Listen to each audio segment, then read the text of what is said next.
నమస్కారం అందరికీ. నా పేరు నిఖిల్. నేను వర్ష బయోసైన్స్ అండ్ టెక్నాలజీలో సేల్స్ ఆఫీసర్గా చేస్తున్నాను. ఇప్పుడు మనం చేగమ్మ విలేజ్, కూసుమంచి మండలం, ఖమ్మం డిస్టిక్, రాజాబాబు గారి వరినారులో ఉన్నాం. అయితే అతనికి మన వర్ష వ్యామ్ ఇవ్వడం అయితే జరిగింది. ఇది వాడిన తర్వాత ఎలా ఉందో మనం రైతు మాటల ద్వారా విందాం. మిడితోట్ల రాజబాబు అండి, మాది చేగమ్మ.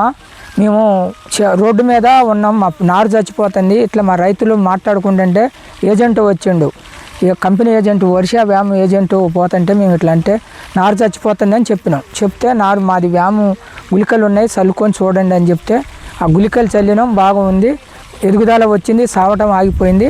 ఇది చల్లిన నారు, ఇంకా చల్లకుండా కొద్దిగా పక్కకు ఉన్నిచ్చి ఉన్నది ఇది నారు. ఇంతవరకు మంచిగానే ఉంది నారు. ఇంకెవరన్నా వాడుకోవచ్చు కూడా.